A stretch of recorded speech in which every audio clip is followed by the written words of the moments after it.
이번 8월 임시국회는 마무리와 시작을 함께 해야 하는 중요한 시간입니다. 결산을 통해서 끝마무리도 잘해야 하고 9월 정기국회를 힘차게 열기 위한 준비 작업에도 만전을 기해야 합니다. 특히 이번 결산 심사는 국가 재정을 파탄낸 박근혜 정부의 적폐 예산 집행 실태를 철저히 검증해야 합니다. 적폐 예산 청산은 새 정부의 재정계획 수립과도 밀접한 연관이 있는 만큼 어느 때보다도 꼼꼼하게 들여다보는 현미경 결산, 촘촘하게 짚어내는 핀셋 결산을 할 것입니다. 또한 어제 정부가 세법 개정안을 발표한 만큼 여야정 협의체를 통해 본격적으로 과세 정상화 논의를 시작해야 합니다. 현재 야당의 여야정 협의체를 촉구하고 있으나 자유한국당의 여야정 협의체 불참을 고소하고 지금 논의를 거부하고 있는 데다가 야3당의 정의당 참여를 반대하고 있어서 어려움을 겪고 있습니다. 여야정 협의체는 각 당의 정리된 입장을 조율하고 논의하기 위한 기본적인 틀입니다. 야당은 정부 정책에 이견이 있다면 먼저 여야정 협의체 구성부터 협조하고 테이블에 앉는 것이 순서입니다. 협의체 안의 공식 테이블 위에 과세 정상화와 관련된 모든 것을 올려놓고 치열하게 토론하는 것이 국민에 대한 도리이고 국회가 해야 할 일입니다. 덧붙여 김희수 헌법재판소장 후보자 임명 동의안, 물관리 일원화 문제 등 산적한 쟁점 현안도 8월 임시국회에서 처리할 수 있도록 최선의 노력을 다할 것입니다. 긴장을 늦추지 않고 의미 있는 성과를 낼 수 있도록 최선을 다하겠습니다. 야당도 반대를 위한 반대만 하지 말고 협조할 것은 협조해서 한여름 더위에 힘든 국민들에게 시원한 협조의 모습을 보여주길 기대하겠습니다. 어제 정부의 부동산 대책 발표가 있었습니다. 요약하자면 투기 세력의 철저한 차단을 통한 서민 주거 안정 대책이라고 말씀드리고 싶습니다. 우리나라에서 금융재산이 10억 원 이상 되는 부자들 중 절반 52.2%는 부동산 투자를 통해서 자산을 불린다고 합니다.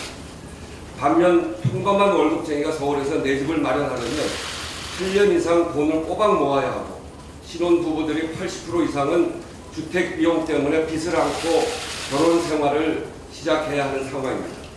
정부의 이번 부동산 대책은 시세 차익을 노린 투기를 완전히 차단하고 내 집 마련에 절실한 실수요자, 청년, 신혼부부를 위한 공급 확대 계획까지를 포함한 초강도 종합 대책입니다. 서민 주거 안정화가 이번 대책의 목표인 만큼 격투물을 쳐서라도 부동산 하나만큼은 꼭 잡겠다는 각오로 당과 정부가 임해야 합니다. 서민 주거가 안정화되지 않는 한 내수 경제도 그리고 경제 성장도 사상 누각일 수밖에 없습니다. 야당은 이번 부동산 정책이 과거 이명박근혜 정부의 지나친 규제 완화 때문에 발생한 과열된 부동산 투기를 바로잡기 위한 것임을 자각하길 바랍니다. 집값 안정을 위한 이번 대책을 오히려 반시장적이라며 규제 완화를 주장하고 있으나 과연 그런 말할 자격이 있는지 묻고 싶습니다. 이번 대책은 최근 주택시장의 과열이 심화 확산되는 가운데 내린 응급 처방이자 필요 처방이며 앞으로 시장 상황을 예의주시하며 시장 안정을 위해 정부와 협조하여 모든 노력을 기울여 나가겠습니다. 모든 정책에는 타이밍이 있습니다. 이번 부동산 대책이 서민 주거 안정이라는 목적을 이루기 위해서는 양도소득세 개정, 도시정비 사업 규제 개선, 주택시장 불법 행위 처벌 강화 등을 위한 법률안 개정을 하루속히 처리해야 합니다. 서민 주거 안정과 주거 복지보다 우선하는 정책은 없습니다. 더불어민주당은 집권 여당으로서 국민의 주거권을 보호해야 한다는 확고한 의지 아래 입법적 지원 등 최선의 노력을 다할 것입니다. 야당도 이에 적극적으로 협조해 주실 것을 당부드립니다. 감사합니다. 예, 다음은 김태년 정책위 의장의 말씀 듣겠습니다.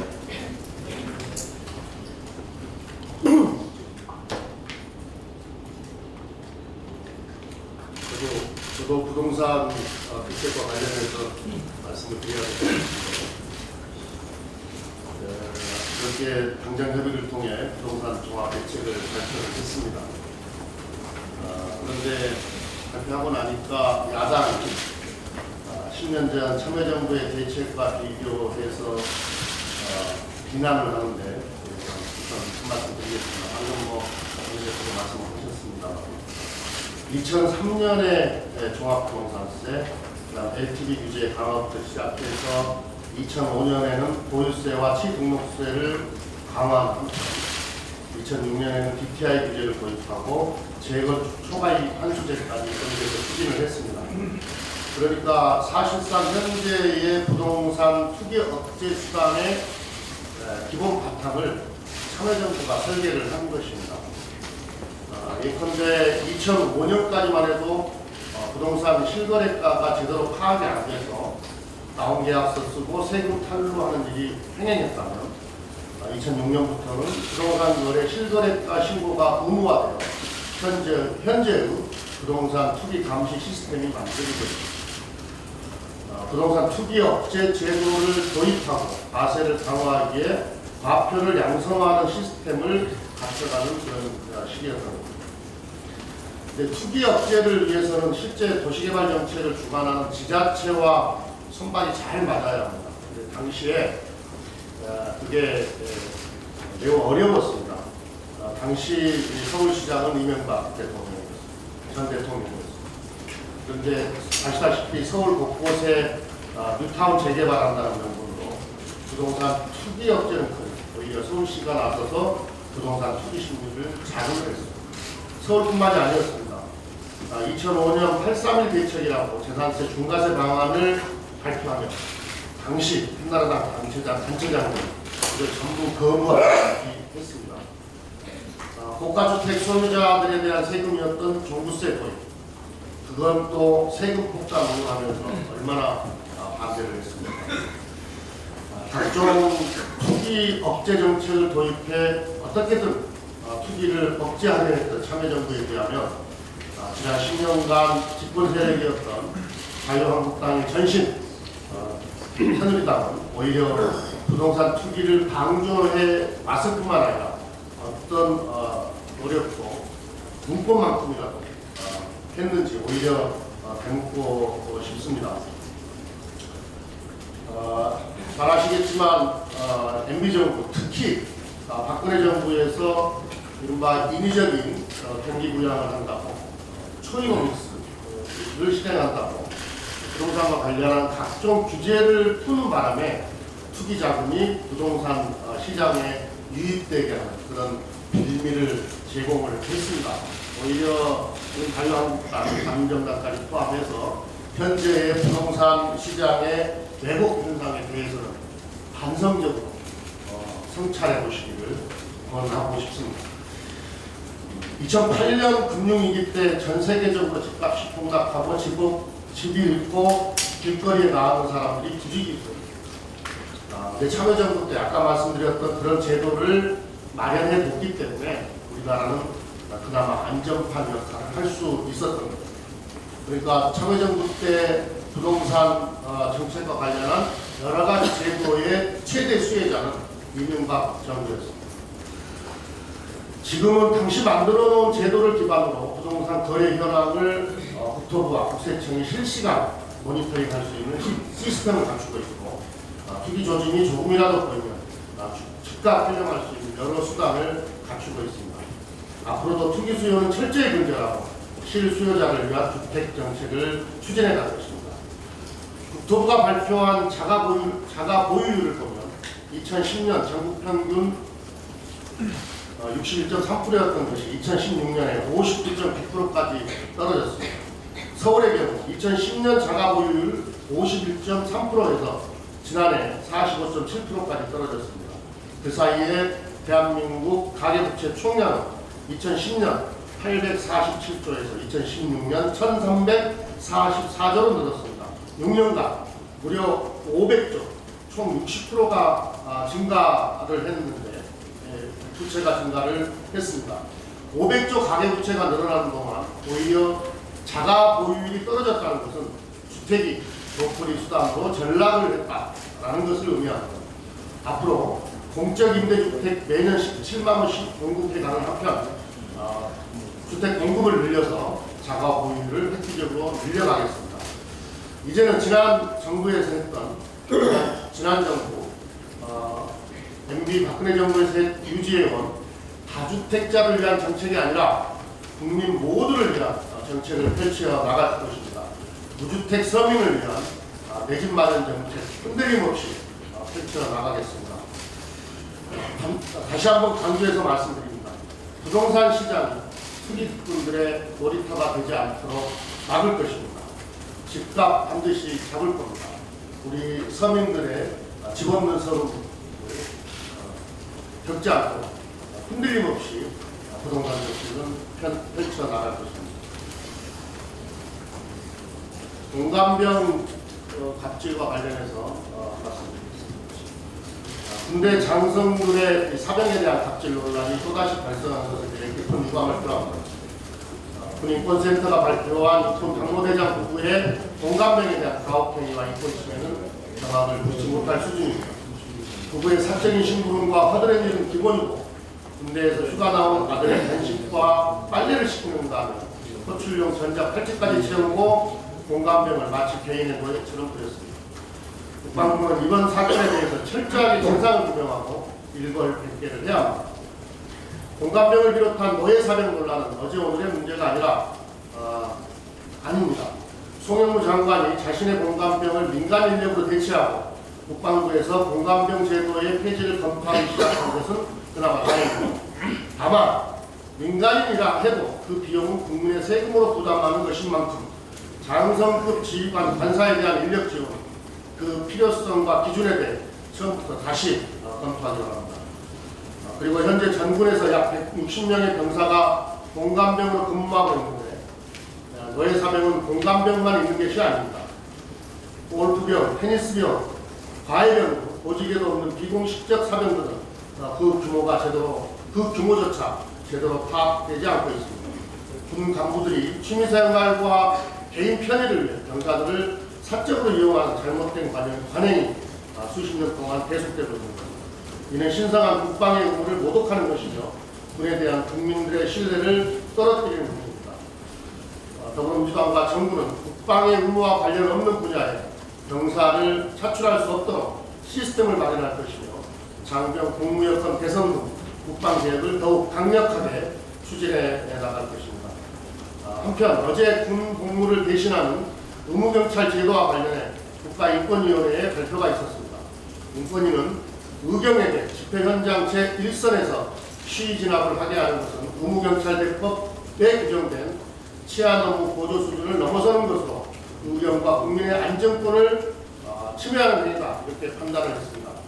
문재인 정부는 의경을 단계적으로 감축해 2023년에 완전히 폐지할 계획입니다. 향후 5년간은 의경 제도가 유지되고 경찰은 인권위의 공고에 따라 의경의 시위 진압 현장 배치 및 휴식시간 부여 등 의경 운영 시스템 전반에 대한 개선책을 조속하게 마련하기 바랍니다. 네, 다음은 제가 탈 원전 정책과 관련해서 한 말씀 좀 드리겠습니다.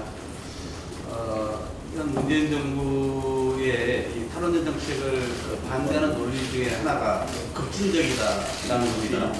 과연 이게 그런 것인지 좀 살펴보겠습니다.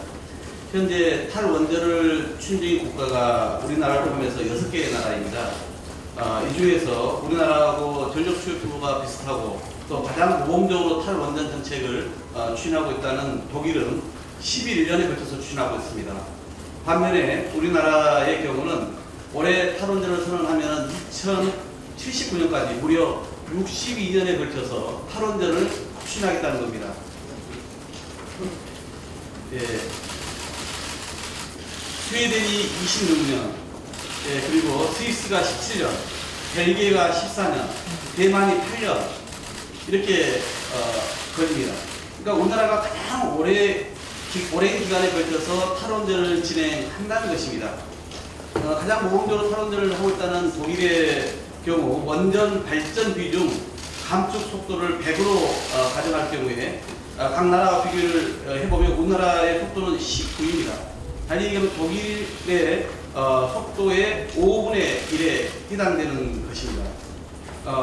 우리나라의 탈원전 속도는 가장 천천히 그리고 점진적으로 이루어질 것이라는 것을 알 수 있겠습니다. 물론 이 탈원전에 대한 반대 측이 말하듯이 급진적으로 가서는 정책을 수용할 수 없습니다. 일본의 경우를 봤더니 후쿠시마 사고 직후에 탈원전을 시행하면서 이 원전 비중 감축 속도가 1130% 나옵니다. 그러니까 독일보다 10배 이상 빠른 속도로 진행을 하다 보니까 당연히 실패로 귀결될 수밖에 없는 정책이었습니다. 그래서 일본의 사례를 들면서 가장 느리게 진행되는 우리나라의 탈원전 정책이 불가능할 거다, 이렇게 비교하는 것은 가당치 않은 것입니다. 원자력계에서 원전 대국으로 지켜세우는 프랑스의 경우도 봤더니 탈원전은 아니지만 2025년까지 현재 75%의 원전 발전 비중을 50%까지, 즉 25% 감축하기로 했습니다. 이것은 이제 독일과 비슷한 속도의 감축 속도라는 것을 의미합니다. 또한 이제 이틀 전 미국에서 건설 중인 원전 2기를 중단했다는 소식이 전해졌습니다. 경제적인 이유로 이미 5조 원이 투입된 발전소를 포기하는 것입니다. 그동안 미국도 원전 신규 건설에 나선다며 탈원전을 반대했던 원자력계의 주장이 얼마나 현실과 동떨어졌는지 보여주는 단면입니다. 문재인 정부의 탈원전 정책은 향후 62년간 천천히 진행되는 것으로 현 세대를 위한 것이기도 하지만 다음 세대를 위한 정책이기도 합니다. 불행하게도 여기 계신 분들은 모두 다 원전 제로 시대를 보지 못하고 돌아가실 겁니다. 이처럼 천천히 진행되는 탈원전 정책을 하지 못하겠다는 것은 우리나라가 스스로 무능하다고 인정한 겁니다. 원자력계가 말하는 것처럼 에너지 정책은 100년 대계입니다. 때문에 경제적 이유로 당장 눈앞의 이익만을 펼쳐서는 안 됩니다.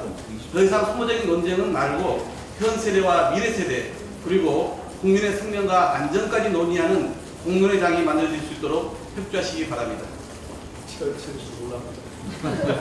다음은 현안 발언을 윤관석 민생상황실장님, 김경수 부대표님, 유동수 부대표님, 박현민 부대표님 순서로 하겠습니다.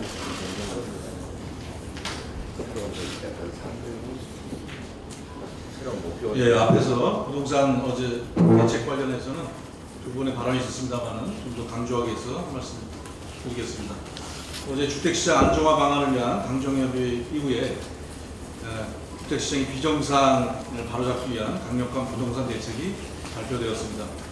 주택 보급률은 100%가 넘었지만 자기 집을 가진 인구는 60% 선에 밑돌고 있습니다. 집을 가진 사람이 또다시 집을 사들이고 있기 때문입니다. 한 주택 이상을 보유하고 있는 유주택자의 주택 구매가 2006년에서 7년에 31.3%에서 2013년과 17년 43.7%로 큰 폭으로 증가했습니다. 서민들은 평생을 벌어도 내 집 마련은 더 어렵기만 한데 민생 악화의 주요 원인이기도 한데 다른 한편에서는 아파트 사재기가 이루어지고 있습니다.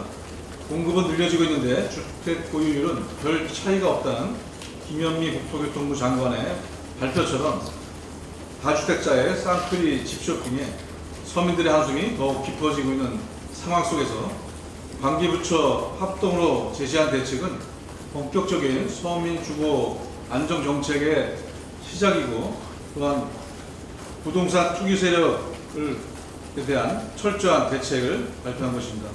집은 인간다운 삶을 살기 위한 최소한의 필요 조건입니다. 사재기의 대상이 아닙니다. 집은 사는 것이 아니라 사는 곳입니다. 소득 주도 성장을 가기 위해서라도 부동산 투기는 뿌리 뽑혀야 합니다. 부동산 대책의 밑그림은 그려졌지만 아직 완성되지는 않았습니다. 양도소득세 강화, 도시정비사업 규제 개선, 주택시장 불법행위 처벌 강화 등을 위한 법 개정이 하반기 국회에서 조속히 이루어져야 합니다. 이를 위해서 서민 안전과 서민들의 주거 복지 해결을 위해서 다른 야당들의 적극적인 협조를 당부드립니다. 이상입니다.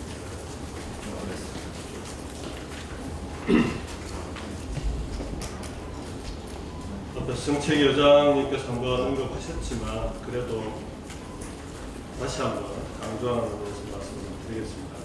그리고 이 지휘관 부인의 갑질 관련해서 말씀드리겠습니다. 10에 역행하는 갑질 행태, 노예사병은 반드시 청산되어야 할 적폐적인 행태입니다. 문재인 대통령의 적폐 특별 의지에 따라서 그동안 수면 아래에 있던 갑질들이 하나씩 다시 수면 위로 드러나고 있습니다. 기업 회장님들의 갑질 논란이 채 가라앉기도 전에 군대에서까지 갑질 논란이 이어졌습니다. 군 최고위 지휘관의 부인이 공감병 등에게 군 업무와 관계도 없는 물도우기, 골프공 줍기, 심지어 아들의 속옷 빨래까지 시켰다고 합니다.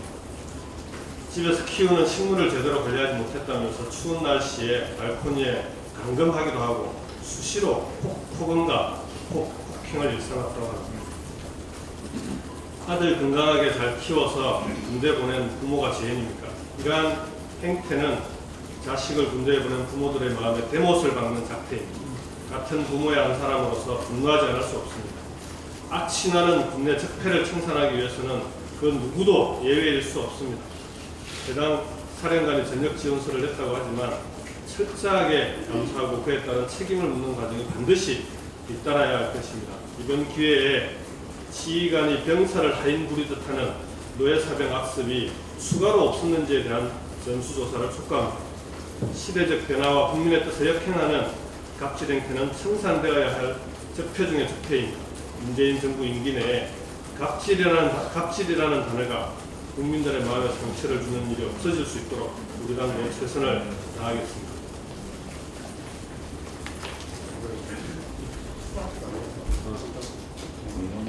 예. 저는 세법 개정안 관련해서 말씀드리겠습니다.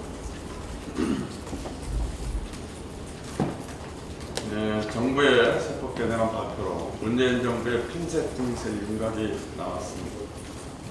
제1야당인 자유한국당은 국민 증세라고 폄하하지만 일하는 저소득층 가구를 지원하기 위해서 근로장려금 지급액을 최대 250만 원으로 인상하고 월세세 공제율도 12%로 인상하는 서민과 중산층을 살리는 세법 개정안입니다.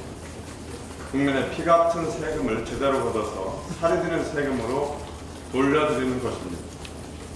법인세율은 22%에서 25%로 3%포인트를 인상되지만 최고 세율 부과 대기업 대상 기업 수는 129개에 불과합니다. 전체 법인이 약 59만 개라는 점을 고려하면 상위 0.02%에 속하는 거대 기업만 법인세 인상 영향권에 드는 셈입니다. 이로써 핀셋 증세라는 것이 수치로 입증되었습니다. 이번 개정안대로 통과되면 고소득층과 대기업의 세금이 연간 6조 3천억 원가량 증가하는 반면에 서민과 중산층, 중소기업 세금은 8천억가량 감소해 연간 5조 5천억의 세수가 늘어날 것입니다. 그래서 이번 세법 개정은 서민 남세입니다. 민생 앞에는 여야는 없습니다. 이번 부동산 대책과 세법 개정안에 대한 야당의 고견들도 겸허히 듣겠습니다. 그러기 위해서는 조속히 여야가 논의 테이블에 마주 앉아야 합니다. 처리해야 할 현안들이 산적에 있습니다. 필요에 따라 숫자와 사실을 취사선택하는 엉뚱하고 자극적인 보도로 선동할 것이 아니라 다각적인 측면에서 건설적인 논의를 해야 할 때입니다. 물갈리 일어나는 9월 말까지 국회 특위를 구성해서 합의가 이루어지면 처리하기로 한 바 있습니다. 자유한국당이 반대로 미루어진 김희수 헌법재판소 소장의 인준도 조속히 논의해서 처리해야 합니다. 시간이 많지 않습니다. 다음 주에는 야당과 마주보고 앉기를 기대하겠습니다. 이상입니다. 네, 끝으로 우리 박경리 부대표님 현안 발언 듣겠습니다. 네, 어제 발표된 서울시교육청 비정규직 처우 개선 방안과 관련해서 한 말씀 드리겠습니다.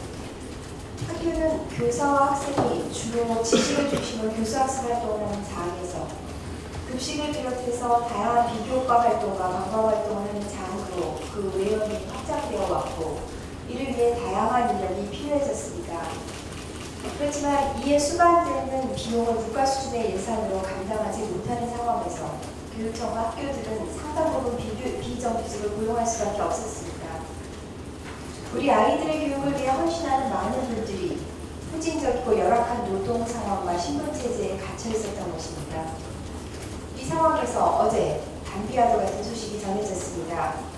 서울시교육청은 주간 평균 막 40시간 미만으로 일하거나 계약기간 1년 미만인 배식 실무사, 조리원, 행정실무사, 자율학습 감독, 도서관 연장 운영 인력 등 2,200여 명의 학교 비정규직에게 생활임금 시급 1만 원을 적용하기로 했습니다. 또한 상시, 지속적 업무를 담당하는 청소원, 경비원, 조리사, 조리원, 시설관리원 등 위탁, 용역, 간접 고용 노동자 2,900여 명을 직접 고용해 무기직 계약직으로 전환하겠다는 방침을 밝혔습니다. 교육 현장의 최일선에서 땀을 흘려 노동자들의 소통을 조금이나마 틔워줄 수 있는 서울시교육청의 이번 결정을 진심으로 환영합니다. 생활임금 1만 원으로 학교 비정규직 노동자들이 조금이나마 더 안정된 생활을 누리고 삶의 질을 개선할 수 있게 되면 이분들과 직접 만나게 되는 우리 아이들에게도 긍정적으로 작용할 것입니다. 간접고용 노동자들의 직접 고용 또한 교육활동 운영의 효율성과 안정성을 제고하는 데 크게 기여할 것입니다. 조영교육감은 학교 현장에서 양산된 비정규직 문제를 성찰적인 자세로 해결하겠다는 의지를 표명했습니다. 이처럼 노동의 가치가 존중받고 차별은 해소되어야 한다는 메시지는 우리 아이들에게 살아있는 가르침이 될 것입니다. 차별 없는 노동이 보장되는 국가로 나아가는 정부 정책에 조응하는 서울시교육청의 결정에 다시 한번 박수를 보냅니다. 또 이러한 결정이 서울시교육청을 시작으로 전국에 확산되기를 기대하며 이와 함께 학교 현장에서의 노동 인권 교육을 강화할 것을